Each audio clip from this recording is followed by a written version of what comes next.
నమస్కారం. Royal TV Telugu news కి స్వాగతం. హెడ్లైన్ చూద్దాం.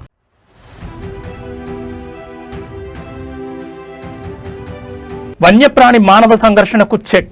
ఏపీలో ప్రాజెక్ట్ హనుమాన్ ప్రారంభించిన పవన్ కళ్యాణ్.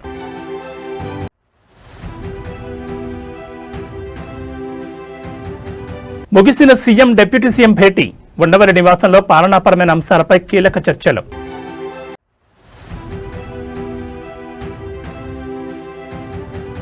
చంద్రగ్రహణం ప్రభావం. తిరుచానూరుతో పాటు టీటీడీ స్థానిక ఆలయాలన్నీ మూత.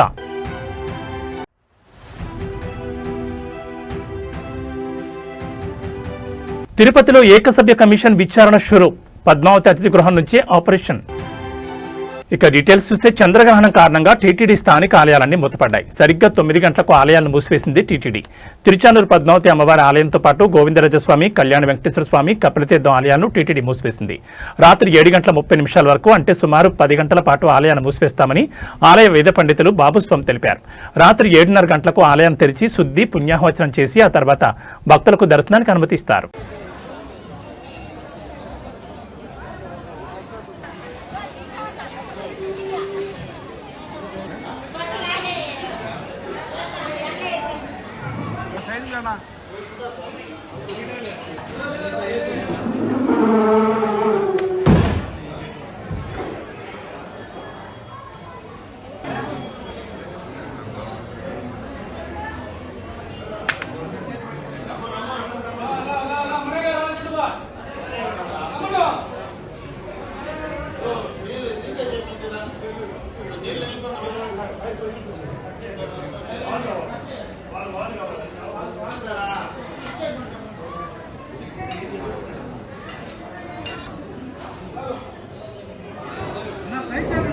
సైడ్ రండి సైడ్ రండి.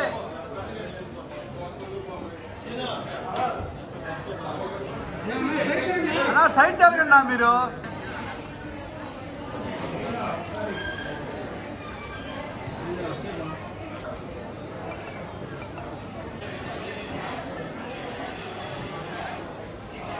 ఈరోజు పౌర్ణమి చంద్రగ్రహణం సందర్భంగా మధ్యాహ్నం 3:20 నుంచి 6:47 వరకు సంపూర్ణ చంద్రగ్రహణం సందర్భంగా ఆలయాన్ని ఈ ఉదయం సుప్రభాత సేవతో మేల్కొల్పి అర్చనాది కార్యక్రమంలో మొదటి నివేదన, రెండవ నివేదన అయిన తర్వాత అమ్మవారిని 9 గంటల ప్రాంతంలో ఆలయం కేతుగ్రస్తమైనటువంటి చంద్రగ్రహణ సందర్భంగా ఆలయము మూసివేయడమైనది. మరియు తిరిగి 7:30 ఆలయ తలుపులు తెరిచి తరువాత ఆలయ శుద్ధి పుణ్యావచనాది కార్యక్రమం నిర్వర్తించి తదుపరి 8 గంటల తరువాత ఆలయ దర్శనానికి వదులుతారు. తదుపరి రాత్రి నివేదన ఏకాంత సేవతో 9:30 తర్వాత క్లోజ్ అవుతుంది. కావున భక్తులందరూ ముఖ్యంగా సింహరాశి వారు ఈ యొక్క గ్రహణాన్ని చూడకూడదు. మరియు గర్భిణీ స్త్రీలు కూడా లోపల ఉంటే మంచిది. కావున భక్తులందరూ గమనించవలసిందిగా ప్రార్థన. చంద్రగ్రహణం కారణంగా తిరుమల శ్రీవారి ఆలయాన్ని మూసివేసినట్లు టీటీడీ అదనపు ఈవో వెంకయ్య చౌదరి తెలిపారు. ఆలయాన్ని ఉదయం 8:30 గంటలకే మూసివేశామన్నారు. అంతకుముందు క్యూలైన్లో ఉన్న ప్రతి భక్తుడికి దర్శనం చేయించామని, ఆలయంతో పాటు తరిగొండ వెంగమాంబ అన్న వితరణ కేంద్రం, లడ్డు ప్రసాదాల కేంద్రాలను ఉండవని స్పష్టం చేశారు. అయితే భక్తులకు అన్ని చోట్ల ముందుగానే పులిహార ప్యాకెట్లు సిద్ధంగా ఉంచామని, సాయంత్రం ఆలయ శుద్ధి పుణ్యాహవచనం కార్యక్రమంతో దర్శనాలను ప్రారంభిస్తామన్నారు. శుద్ధి పుణ్యాహవచనం కార్యక్రమం అనంతరమే భక్తులకు క్యూలైన్లో అనుమతి ఉంటుందన్నారు.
ఓకే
రెడీ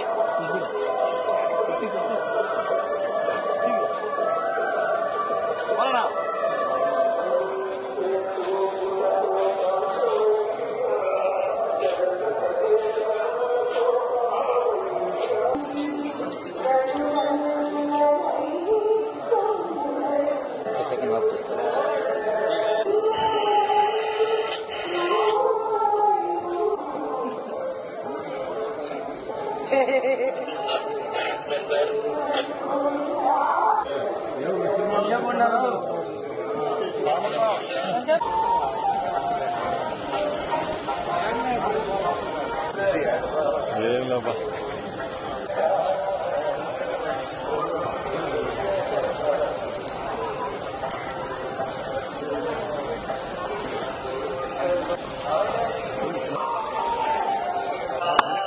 వెనకరా బాబా ఇది అకేషన్ బాబా వెనకరా బాబా బాబా వెనకరా బాబా విజువల్ ఉన్నాయి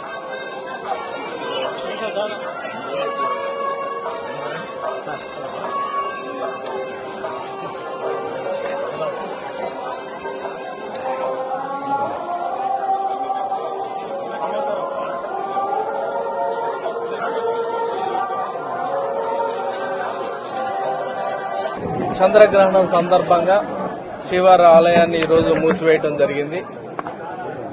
8:30 గంటల నుంచి 9:30కల్లా మన మహాద్వారాన్ని క్లోజ్ చేయడం జరిగింది. మీ అందరికీ తెలుసు, దీనికి సంబంధించి ఇప్పటికే పూర్తి స్థాయిలో ఎలక్ట్రానిక్ ప్రింట్ మీడియా ద్వారా భక్తులందరికీ కూడా తెలియజేయడం జరిగింది. అలానే భక్తులు కూడా నిన్నటి నుంచి ఈరోజు మార్నింగ్ ఏ రకంగా అయితే 8 కల్లా అందరికీ దర్శనం చేయించాలనుకున్నామో అలానే 8 కల్లా అందరికి కూడా దర్శనం చేయించి భక్తులందరినీ కూడా పంపించడం జరిగింది. క్యూ లైన్ లో గానీ అలానే కంపార్ట్మెంట్స్ లో గానీ ఎక్కడా కూడా భక్తులు లేకుండా వాళ్ళకి ఆల్రెడీ దర్శనం చేసి పంపించడం జరిగింది. అలానే క్యూ లైన్ లో కూడా సాయంత్రం దాకా తీసుకోపడదు. అలానే సాయంత్రం 6:30 గంటలకు మళ్లీ కూడా స్వామివారి ఆలయాన్ని ఓపెన్ చేయడం జరుగుతుంది. శుద్ధి మిగతా కార్యక్రమాలు, రిలీజియస్ కార్యక్రమాలు పూర్తయిన తర్వాత దర్శనానికి ఓపెన్ చేయడం జరుగుతుందని ఈ సందర్భంగా తెలియజేస్తున్నాను. ఇందుకు సంబంధించి అన్నప్రసాదాలు ఎంటీవీఎస్ కూడా క్లోజ్ చేయడం జరిగింది. అలానే లడ్డూ కౌంటర్స్ కూడా క్లోజ్ చేయడం జరిగింది. అన్నప్రసాదాలకు సంబంధించి క్లోజ్ చేస్తున్న ఈ మధ్యకాలంలో మన చంద్రగ్రహణ టైంలో ఏమీ బుక్ చేయకూడదు కాబట్టి ఇప్పటికే మార్నింగ్ టయానికే మన వాళ్ళు పూర్తి స్థాయిలో ప్యాకేజ్ చేసి అందరికి కూడా దగ్గరలో మిగతా అన్నప్రసాదాల కౌంటర్లో భక్తులకు ఉపయోగపడే విధంగా, భక్తులకి అనుకూలంగా ఉండే విధంగా, వాళ్ళకి యాక్సెస్ ఉండే విధంగా ప్యాకేజ్ చేసి అక్కడ అన్నప్రసాదాన్ని అందుబాటులో ఉంచడం జరిగింది. అలానే మిగతావి కూడా అన్ని సేవల రంగంలో సేవల విషయాల్లో ఎక్కడా కూడా ఇబ్బంది లేకుండా, అలానే కాటేజెస్ లో గానీ పిఎస్సీస్ లో గానీ ఇప్పటికే అన్నప్రసాదాలు అక్కడ పెట్టడం జరిగింది. భక్తులు ఇష్టమైన వాళ్ళు తినే అవకాశం కూడా ఉంటుంది కాబట్టి వాళ్ళందరూ కూడా ఏ రకమైన ఇబ్బందులు లేకుండా అన్ని సేవలు కూడా వాళ్ళకు అందుబాటులో ఉండే విధంగా చర్యలు తీసుకోవడం జరుగుతుంది. అలానే సాయంత్రం ఓపెన్ చేసిన తర్వాత సర్వదర్శనానికి భక్తులను తీసుకోవడం జరుగుతుందని ఈ సందర్భంగా తెలియజేస్తున్నాను. అందరూ కూడా ప్లానింగ్ ప్రకారం ఎలా అనుకున్నామో అలానే విధంగా అందరికి కూడా దర్శనం చేసి అందరికి సేవలకు కూడా వాళ్ళకి అనుకూలంగా ఉండేటట్టు నిర్వహించడం జరిగిందని సందర్భంగా తెలియజేస్తూ అందరూ కూడా కృతజ్ఞతలు తెలియజేస్తాం. సంపూర్ణ చంద్రగ్రహణం సందర్భంగా ఆలయాన్ని ఈ ఉదయం సుప్రభాత సేవతో మేల్కొల్పి అర్చనాది కార్యక్రమంలో మొదటి నివేదన రెండో నివేదన అయిన తర్వాత అమ్మవారిని 9 గంటల ప్రాంతంలో ఆలయం కేతుగ్రస్తమైనటువంటి చంద్రగ్రహణ సందర్భంగా ఆలయము మూసివేయడమైనది. మరియు తిరిగి 7:30 ఆలయ తలుపులు తెరిచి తరువాత ఆలయ శుద్ధి పుణ్యావచనాది కార్యక్రమం నిర్వర్తించి తదుపరి 8 గంటల తరువాత ఆలయ దర్శనానికి వదులుతారు. తదుపరి రాత్రి నివేదన ఏకాంత సేవతో 9:30 తర్వాత క్లోజ్ అవుతుంది. కావున భక్తులందరూ ముఖ్యంగా సింహరాశి వారు ఈ యొక్క గ్రహణాన్ని చూడకూడదు. మరియు గర్భిణీ స్త్రీలు కూడా లోపల ఉంటే మంచిది. కావున భక్తులందరూ గమనించవలసిందిగా ప్రార్థన. తిరుపతిలోని ఎస్పీడబ్ల్యూ మహిళా జూనియర్ కళాశాల అత్యవసరమైన పనులను సకాలంలో పూర్తి చేయాలని టీటీడీ విద్యా ఆరోగ్య విభాగం జేఈఓ శరత్ అధికారులను ఆదేశించారు. మహిళా జూనియర్ కళాశాలను ఆయన అధికారులతో కలిసి పరిశీలించారు. ఈ సందర్భంగా టీటీడీ జేఈఓ మాట్లాడుతూ మహిళా జూనియర్ కళాశాలలో విద్యార్థుల సమస్యలు తన దృష్టికొచ్చాయని, విద్యార్థులను ప్రాథమిక అవసరాలను వేగవంతంగా పూర్తి చేయాలని సంబంధిత అధికారులకు సూచించారు. శాశ్వత ప్రాతిపదికన చేయాల్సిన పనులను గుర్తించి ప్రారంభ ప్రక్రియను చేపట్టాలన్నారు. కళాశాలలో 2,000 మంది విద్యార్థులను విద్యను అభ్యసిస్తున్నారని, 97% ఉత్తీర్ణత సాధిస్తున్నారని ఆయన తెలిపారు. విద్యార్థులు చదువుకునేందుకు కళాశాల పరిసరాలు చాలా బాగున్నాయన్నారు.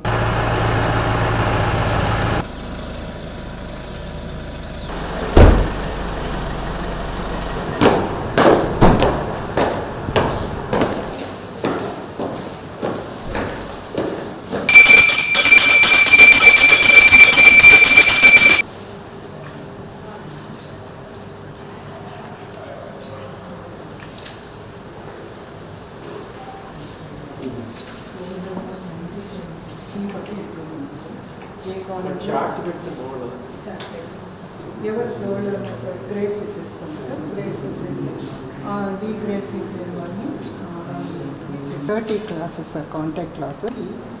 Teachers will head the council and they take forward all the functions and whatever the requirement of the students are there. So 30 days conduct చేస్తాము. Career guidance still a separate one sir. ఇదంతా కూడా మనము 125 members they have gone for the nationals. అది records sir AP స్టేట్లో ఉన్నాయి అంతమంది nationals and all the games and sport events both of them పెడతాము. ఇది కాకుండా డల్ స్టూడెంట్స్ పేరెంట్స్ మళ్ళీ పిలిపిస్తాం sir. Day scholar students mostly వాళ్ళ డిసిప్లిన్ గురించి అవి మాట్లాడడానికి పిలిపిస్తాం. ఇది ఈ లర్నింగ్ క్లాసెస్ కొన్ని మేము ఉన్నాయి సార్.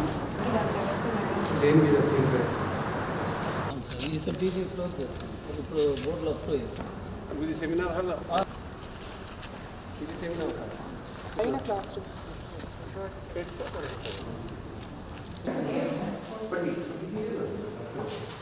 ఇప్పుడు అన్ని కవర్ అయ్యాయి. కవర్ అయింది కదా, దానికోసం ఎందుకు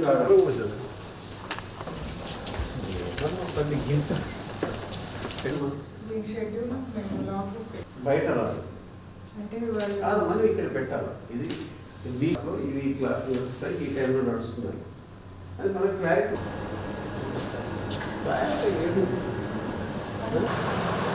క్వార్టర్లీ, హాఫ్ ఇయర్లీ, బోర్డు చేస్తారు. Madam sir madam Sivakumar sir ముందు వచ్చేయండి. అదే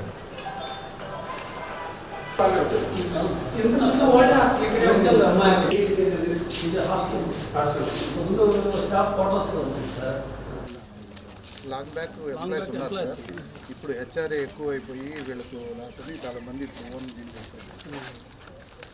ఈ మధ్యలో గేట్ ఒకటి కాంపౌండ్ గేట్ కూడా ఉంది సార్.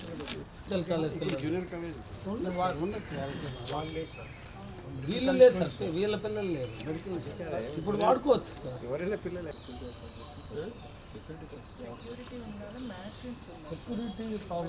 పద్మావతి జూనియర్ కాలేజ్ని ఈరోజు సందర్శన చేయడం జరిగింది. ఇక్కడ ఆల్మోస్ట్ 2000 మెంబర్స్, 2000 స్టూడెంట్స్ ఇక్కడ చదువుకుంటూ ఉన్నారు.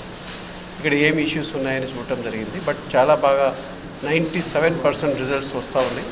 ముఖ్యంగా నాణ్యమైన విద్య అందించడానికి కృషిలో భాగంగా ఈసారి 100% రిజల్ట్స్ రావాలి అండ్ బెస్ట్ పర్ఫార్మర్స్ ఉండాలి. అండ్ అదేవిధంగా వాటికి కెరియర్ గైడెన్స్ కూడా నోట్స్ తయారు చేయమని చెప్పాం. కెరియర్ గైడెన్స్ మీద కూడా ఫోకస్ చేయాలి.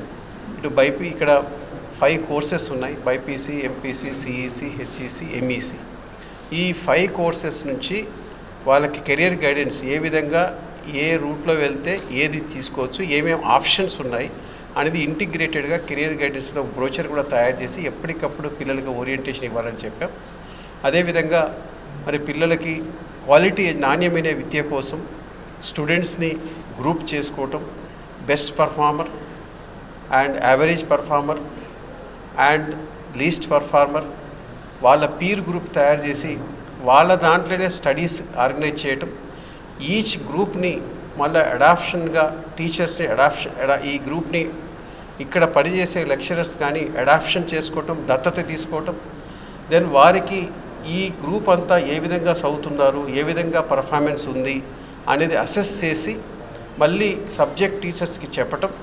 అదే కాకుండా స్పెషల్ స్టడీ అవర్స్ మార్నింగ్ కానీ ఈవినింగ్ కానీ special study hours, supervisory study hours, special classes run చేయటం. ఆ విధంగా చేయటం వలన మరి ఖచ్చితంగా ఈసారి రిజల్ట్స్ ఇంప్రూవ్మెంట్ చేయాలి అనుకున్నాం. 100% రిజల్ట్స్ రావాలి. అండ్ ప్రతి సబ్జెక్ట్ టీచర్ కూడా, సబ్జెక్ట్ లెక్చరర్ కూడా వాళ్ళ కమిట్మెంట్ తోటి వాళ్ళ క్లాస్లో వాళ్ళ సబ్జెక్ట్లో అసెస్ చేసుకుంటూ పరీక్ష రాసిన తర్వాత వాళ్ళ సబ్జెక్ట్లో పర్ఫార్మెన్స్ ఏ విధంగా చూసుకుంటూ డల్ స్టూడెంట్స్ కానీ యావరేజ్ స్టూడెంట్స్ కానీ. వన్యప్రాణులు మరియు మానవుల మధ్య జరుగుతున్న సంఘర్షణలను నివారించేందుకు ఆంధ్రప్రదేశ్ ప్రభుత్వం ఒక చారిత్రాత్మక అడుగు వేసింది. అటవీ శాఖ మంత్రి, ఉప ముఖ్యమంత్రి పవన్ కళ్యాణ్ నేడు ప్రాజెక్ట్ హనుమాన్ పేరుతో సమగ్ర సాంకేతిక శాస్త్రీయ కార్యక్రమాన్ని ప్రారంభించారు. రాష్ట్ర చరిత్రలోనే మొదటిసారిగా అత్యంత ఆధునిక సాంకేతికతతో కూడిన వ్యవస్థను అటవీ శాఖకు అందుబాటులోకి తీసుకొచ్చారు. వన్యప్రాణుల కదలికను ఎప్పటికప్పుడు పర్యవేక్షించేందుకు జీపీఎస్ ట్రాకింగ్ వ్యవస్థను ప్రవేశపెట్టారు. దీని ద్వారా జంతువులు జనావాసాల్లోకి రాకముందే అప్రమత్తం చేసే అవకాశం ఉంటుంది. వన్యప్రాణి అంబులెన్స్లు అత్యవసర చికిత్స కోసం అందుబాటులో ఉంటాయి. జంతువులకు మెరుగైన వైద్యం అందించేందుకు విశాఖపట్నం, రాజమహేంద్రవరం, తిరుపతి, బైర్లూట్ ప్రాంతాల్లో 4 wildlife rescue and treatment సెంటర్లను ఏర్పాటు చేస్తున్నారు. ప్రతి వాహనంలో ఒక ఫారెస్ట్ రేంజ్ ఆఫీసర్, జంతు వైద్య సిబ్బంది, గిరిజన సహాయకులు మరియు కమ్యూనిటీ యానిమల్ వర్కర్లు సిద్ధంగా ఉంటారు. చిత్తూరు, పార్వతీపురం వంటి సరిహద్దు జిల్లాల్లో ఏనుగుల వల్ల జరుగుతున్న ప్రాణ ఆస్తి నష్టం తగ్గించడంపై ప్రభుత్వం ప్రత్యేక దృష్టి సారించింది. ప్రజల ప్రాణాలకు, పంటలకు రక్షణ కల్పించడంతో పాటు వన్యప్రాణులను సురక్షితంగా సంరక్షించడమే ఈ ప్రాజెక్టు ప్రధాన కర్తవ్యం. ఏదైనా సంఘటన జరిగినప్పుడు తక్షణమే స్పందించి బాధ్యతలకు పారదర్శకంగా పరిహారం అందేలా చర్యలు తీసుకోనున్నారు. గౌరవ ఉప ముఖ్యమంత్రి వర్యులు వారి గ్రాండ్ లాంచ్ జరుగుతోంది. Heartiest congratulations. Hanuman app digital గా లాంచ్ చేయడం జరిగింది. ఈ సందర్భంగా వారికి ప్రత్యేకమైనటువంటి ధన్యవాదాలు తెలియజేస్తూ తదుపరి జీపీఎస్ ట్రాకింగ్ సిస్టమ్ ని లాంచ్ చేయవలసిందిగా సాదరంగా ఆహ్వానాన్ని తెలియజేస్తున్నాం. గౌరవ ఉప ముఖ్యమంత్రి వర్యులు వారిని.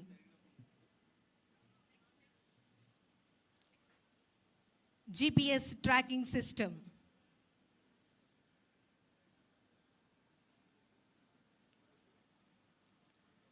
Healing and nurturing units for monitoring aid and nursing of wildlife. GPS tracking system. తిరుపతిలో అంగన్వాడీ కార్యకర్తల ఆందోళన దిగారు. పాత మున్సిపల్ కార్యాలయం ఎదుట నిరసన వ్యక్తం చేశారు. అంగన్వాడీ కార్యకర్తల సమస్యలు పరిష్కరించాలంటూ ఈ రోజు ఉదయం విజయవాడకు వెళుతున్న అంగన్వాడీలను అక్రమంగా అరెస్ట్ చేయడాన్ని నిరసిస్తూ ఆందోళన చేపట్టారు. అంగన్వాడీల న్యాయమైన డిమాండ్లను పరిష్కరించాలంటూ ప్రభుత్వానికి కోరారు. అంగన్వాడీల నిరసనకు సిఐటియు నేతలు మద్దతు ప్రకటించారు. వాళ్ళని వివిధ ప్రాంతాలకి తరలించి ఆ పోలీస్ స్టేషన్ నిర్బంధించడం అందులో ఉంది. గతంలో అంగన్వాడీలపై ఎస్మా ప్రయోగించింది. ఇప్పుడున్న ప్రభుత్వం అరెస్టులు చేస్తా ఉన్నారు. ఇది అంగన్వాడీలు కోరికలు ఉన్నాయో అవన్నీ కూడా తక్షణమే తీర్చాలని చెప్పి అక్రమ అరెస్టులకు సంబంధించి ఈ రోజు కార్యక్రమం చేస్తున్నాము. ఈ కార్యక్రమానికి సంబంధించి ముందు అని చెప్పి విజయవాడలో ప్రశాంతంగా ధర్నా చేస్తుంటే పర్మిషన్ ఇచ్చినట్టే ఇచ్చారు. అందరినీ అది ఇతరత్ర నాయకులు కానీ ఏం చేస్తున్నారు? ఇప్పుడు ఒక మహిళల్ని తీసుకెళ్లి వాళ్ళకు తెలియని ఏరియాలో అరెస్టులు చేసి తీసుకెళ్లి ఆడ కూర్చోబెట్టి వాళ్ళకి సరైన సౌకర్యాలు లేకుండా, తిండి లేకుండా, నీళ్లు లేకుండా చేస్తున్నారు కదా. మరి ఇదే గత ప్రభుత్వం చేసినప్పుడు ఇదే గవర్నమెంట్ మేము మీకు 26,000 జీతం చేస్తాము, అన్ని సౌకర్యాలు కల్పిస్తాము అని చెప్పారు. అంటే అధికారం కోసం మాత్రమే మీరు ఇలా చెప్పారా? ఏ ప్రభుత్వం వచ్చినా సరే మీ యొక్క సొంత ప్రయోజనాలు తప్ప జనాల ప్రయోజనాలు పట్టించుకోరా? ఎన్నిసార్లు ఎంత చేసినా సర్వీసును బేస్ చేసుకొని జీతం ఇవ్వండి అని అడిగాము. ప్రభుత్వం నిర్ణయించిన ధరల ప్రకారమే జీతం ఇవ్వండి అని అడిగాము. కనీస సౌకర్యాలు కల్పించండి అని అడిగాము. ఇవి అడగడం మా పాపమా? ఏం చేస్తాం మేము? మాకు కావాల్సిన దాన్ని మేము దగ్గర ఒక్కొక్కరం 7,000 8,000 మందికి సర్వీస్ చేస్తున్నాము. వాళ్ళ ఆలన పాలన, వాళ్ళ ఆహారము, ఆరోగ్యము అన్నీ చూస్తున్నాము. అట్లాంటి మాలాంటి వాళ్ళకి జీతం పెంచుకుంటా అధికారం చెలాయించుకొని రిటైర్డ్ అయిన తర్వాత పెన్షన్లు తీసుకునే వాళ్లకు, సంవత్సరానికి ఒకసారి ప్రభుత్వ ఖర్చులతో పోయి ఆరోగ్య పరీక్షలు చేసుకునే వాళ్లకు, ఇంకా రకరకాలుగా ఆస్తులు కూడా పెట్టుకునే వాళ్ళకు మాత్రం ఎంతైనా చేస్తారా? ఇలా చేయడం గత ప్రభుత్వం ఎస్మా ప్రయోగించింది, ఈ ప్రభుత్వం అరెస్ట్ స్టార్ట్ చేసింది. ఇలాంటి వాటికి మేము ఎవ్వరం భయపడే వాళ్ళం కాదు. ఎప్పుడైనా సరే, ఎక్కడైనా సరే అంగన్వాడీ వాళ్ళు ధైర్యంగా నిలబడతాము, కూర్చుంటాము. మా కోరికలు సాధించేంత వరకు ఈ పోరాటాన్ని కొనసాగిస్తాము. పరిష్కరించాలని చెప్పి గత ప్రభుత్వం అధికారంలో ఉన్నప్పుడు 42 రోజుల పాటు ఇక్కడ అంగన్వాడీ రాష్ట్ర వ్యాప్తంగా అనేక రకాల కార్యక్రమాలు నిర్వహించడం జరిగింది. అప్పుడు ముఖ్యమంత్రి చంద్రబాబు నాయుడు ప్రతిపక్షంలో ఉన్నప్పుడు ఎక్కడ అంగన్వాడీలు నిరాహార దీక్ష చేస్తా ఉన్నా, ధర్నాలు చేస్తా ఉన్నా వాళ్ళ దగ్గరికి వెళ్ళి నేను అధికారంలోకి వస్తానని పరిష్కరిస్తానని చెప్పినటువంటి చంద్రబాబు నాయుడు అధికారంలోకి వచ్చి 2 సంవత్సరాలు పూర్తవుతా ఉన్నా నేటికి సమస్యలు పరిష్కరించకుండా వ్యవహరిస్తా ఉన్నాడు. నిన్నటి రోజున అంగన్వాడీలందరూ చలో అసెంబ్లీ కార్యక్రమాన్ని పూనుకోవడం జరిగింది. శాంతియుతంగా అంగన్వాడీ కార్మికులందరూ కూడా వేలాది మంది నిరసన కార్యక్రమం చేపడతా ఉంటే దొంగచాటున అర్ధరాత్రి తెల్లవారుజామున 5 గంటల సమయంలో అంగన్వాడీలందరూ మహిళలందరూ నిద్రిస్తున్న సమయంలో వచ్చి వాళ్ళందరినీ అరెస్టులు చేసి వేలూరు పోలీస్ స్టేషన్ కి, సజ్జల పోలీస్ స్టేషన్, దూర ప్రాంతాలకి ఎక్కడికెక్కడ ఒకరికొకరు సంబంధం లేకుండా పోలీస్ స్టేషన్ తరలించడం, నిర్బంధించడం ఇది సరైన విధానం కాదు. వాళ్ళేమి కొంతేమో కోరికలు కోరడం లేదు, న్యాయమైన సమస్యలు అడుగుతా ఉన్నారు. కనీస వేతనం 26,000 అడుగుతున్నారు. ఆ సమస్యల పట్ల సానుకూలంగా ప్రభుత్వం వ్యవహరించాలి. లేదంటే రాబోయే రోజుల్లో జరిగే పరిణామాలకు చంద్రబాబు నాయుడు బాధ్యత వహించాల్సి వస్తుందని చెప్పి సిఐటి హెచ్చరిక తెలియజేస్తా ఉన్నాం. మంగళగిరిలో శ్రీ లక్ష్మీ నరసింహస్వామివారి బ్రహ్మోత్సవాల సందర్భంగా సోమవారం రాత్రి 12 గంటలకు దేవస్థానం ఉత్సవ ప్రాంగణంలో నిర్వహించిన స్వామివారి కళ్యాణ మహోత్సవంలో విద్యా ఐటీ శాఖల మంత్రి నారా లోకేష్ బ్రాహ్మణి దంపతులు పాల్గొన్నారు. ఈ సందర్భంగా శ్రీ లక్ష్మీ నరసింహస్వామివారికి ప్రభుత్వం తరపున నారా లోకేష్ దంపతులు పట్టువస్త్రాలు సమర్పించారు. అనంతరం వేద మంత్రోచ్చారణలు, మంగళవాయిద్యాల మధ్య స్వామివారి కళ్యాణాన్ని తిలకించి ప్రత్యేక ఆశీర్వచనాలు పొందారు.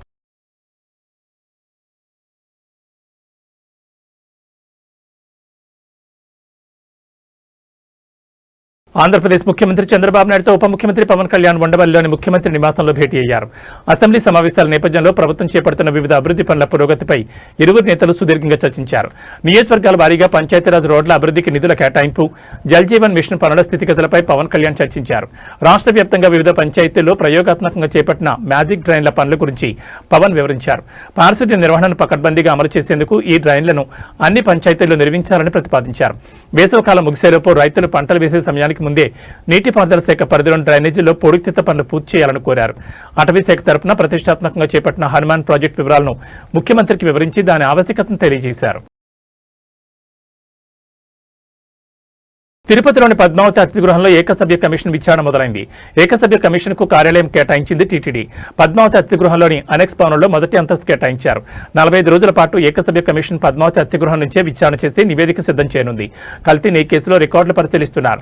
ఏకసభ్య కమిషన్ చైర్మన్ దినేష్ కుమార్ పద్మావతి అతిథి గృహం నుంచే విచారణ మొదలుపెట్టారు. కమిషన్ కు లైజనింగ్ అధికారిగా రవిని నియమించింది టీటీడీ. అలాగే టీటీడీ నుంచి మరో 5 సహాయక సిబ్బందిని కేటాయించారు. కల్తీ నెయ్యి బాధ్యులపై చర్యలకు సిఫార్సు చేయనుంది కమిషన్. ఏకసభ్య కమిషన్ రాకతో వైసీపీ నేతలు వణుకు మొదలైంది. అప్పటి టీటీడీ పాలక మండలిలోని వైసీపీ నేతలను విచారించనుంది కమిషన్. ముందుగా నోటీసులను అందించనుంది.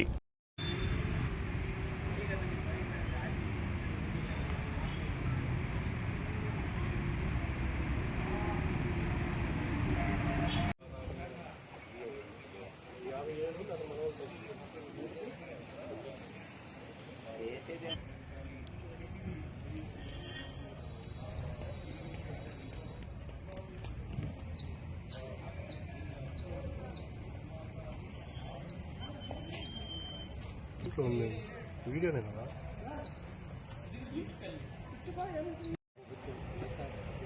డల్ ఉంది.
ముందు రాకరా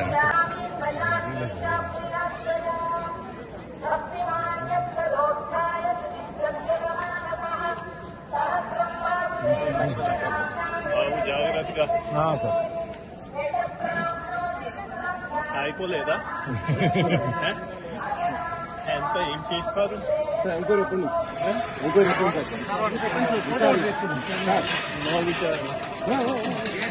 ఇప్పుడు విచారణ చెప్పడానికి ఏం లేదు.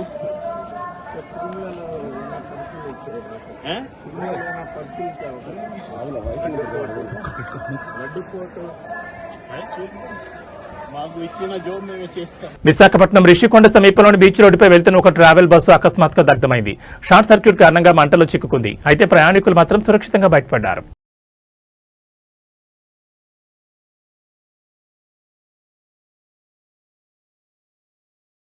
దుబాయ్ విమానాశ్రయంలో చిక్కుకుపోయిన భారత స్టార్ షట్లర్ పీవీ సింధు ఎట్టకేలకు భారత్కు చేరుకున్నారు. ఆల్ ఇంగ్లాండ్ బ్యాడ్మింటన్ ఛాంపియన్షిప్ కోసం గత వారం పీవీ సింధు యూకేకు బయలుదేరింది. అమెరికా, ఇజ్రాయెల్ కలిసి ఇరాన్పై యుద్ధానికి దిగడంతో పశ్చిమాసియాలో ఉద్రిక్త పరిస్థితులు నెలకొన్నాయి. దీంతో గత శనివారం నుంచి దుబాయ్లో విమాన సర్వీసులు రద్దు కావడంతో సింధు దుబాయ్లోనే ఉండిపోవాల్సి వచ్చింది.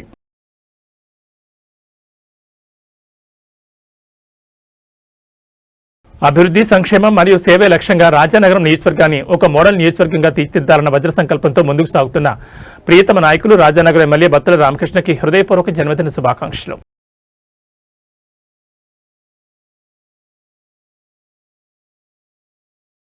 రాజంపేట పార్లమెంట్ తెలుగుదేశం పార్టీ అధ్యక్షులుగా నియమితులైన గౌరవనీయులు సుగవాసి ప్రసాద్ బాబు ప్రమాణ స్వీకార కార్యక్రమం అత్యంత వైభవంగా జరిగింది.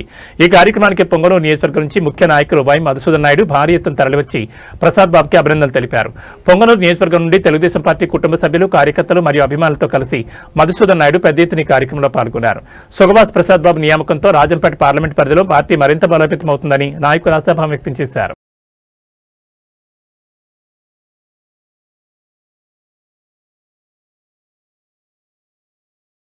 ఏర్పేటపట్నంలో జనసేన పార్టీ ఉద్యమీ సభ్యత్వ నమోదు కార్యక్రమం అత్యంత ఉత్సాహంగా నిర్వహించబడింది.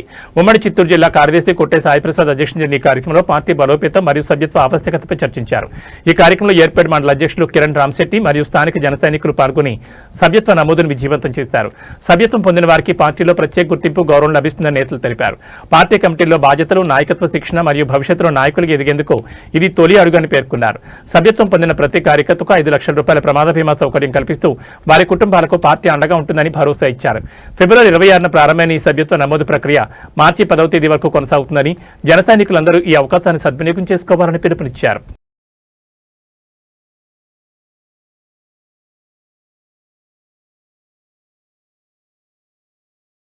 తెలుగుదేశం పార్టీ కార్యాలయం 7వ క్లస్టర్ కార్యాలయం వేదికగా తెలుగుదేశం పార్టీలో నూతనంగా చైర్మన్లు మరియు డైరెక్టర్లుగా పదవులు పొందిన నాయకులను ఘనంగా సత్కరించారు. ఈ కార్యక్రమం టీడీపీ రాష్ట్ర కార్యదర్శి బుల్లెట్ రమణ మరియు పార్టీ అధికార ప్రతినిధి డాక్టర్ కోడూరు సుబ్రహ్మణ్యం ఆధ్వర్యంలో అత్యంత ఉత్సాహంగా జరిగింది. నూతనంగా బాధ్యతలు స్వీకరించిన ప్రతి నాయకుడిని శాలువాతో సన్మానించి పుష్పగుచ్చాలు అందజేసి అభినందనలు తెలిపారు. ఈ సందర్భంగా బుల్లెట్ రమణ మాట్లాడుతూ పార్టీ కోసం కష్టపడి పనిచేసిన వారికి తగిన గుర్తింపు లభిస్తుందని, పదవులు పొందిన వారు మరింత బాధ్యతగా పనిచేయాలని సూచించారు.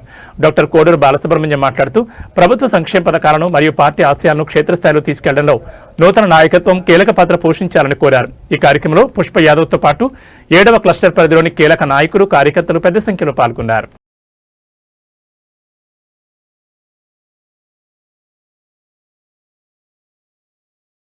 శేషాచలం అటవీ ప్రాంతాల్లోని ఎర్రచందనాన్ని సరిహద్దులు దాటించి కర్ణాటకలోని మారుమూల ప్రాంతాల్లో దాచి ఉంచి స్మగ్లింగ్ చేస్తున్న అంతర్రాష్ట్ర ముఠాను ఆంధ్రప్రదేశ్ ఎర్రచందనం అక్రమ రవాణా నిరోధక దళం చాకచక్యంగా పట్టుకుంది. తిరుపతి జిల్లా ఎస్పీ మరియు ఆర్ఎస్ఏఎస్టీఎఫ్ హెడ్ ఎల్ సుబ్బారాయుడు మార్గదర్శకత్వంలో నిర్వహించిన ఈ ప్రత్యేక ఆపరేషన్లో భారీగా ఎర్రచందనం పట్టుబడింది. గతంలో నమోదైన కేసులో పరారీలో ఉన్న నిందితుల కోసం గాలిస్తున్న క్రమంలో ఇంటెలిజెన్స్ సమాచారం మేరకు టాస్క్ ఫోర్స్ బృందం కర్ణాటకలోని హసన్ జిల్లా సిద్దాపూర్ గ్రామానికి చేరుకుంది. స్మగ్లర్లు పోలీసులకు అనుమానం రాకుండా ఒక కోళ్ల ఫారం వంటి రేకుల షెడ్ను గొడవన్గా మార్చి అక్కడ ఎర్రచందనాన్ని నిల్వ చేశారు. పోలీసులు దాడి చేయగా పారిపోవడానికి ప్రయత్నించిన 8 మందిని చాకచక్యంగా అదుపులోకి తీసుకున్నారు. తనిఖీల్లో 195 ఎర్రచందనం దొంగలు, ఎర్రచందనం రీపర్లు, స్క్రాప్ తో పాటు స్మగ్లింగ్ ఉపయోగిస్తున్న 3 వాహనాలను స్వాధీనం చేసుకున్నారు. వీటి మొత్తం విలువ సుమారు 5 కోట్లు ఉంటుందని అధికారులు అంచనా వేస్తున్నారు. పరారీలో ఉన్న ప్రధాన స్మగ్లర్ల కోసం ప్రత్యేక బృందాలను ఏర్పాటు చేసినట్లు ఎస్పీ తెలిపారు. స్మగ్లింగ్ పాల్పడే వారిపై కఠిన చర్యలు తీసుకుంటామని హెచ్చరించారు.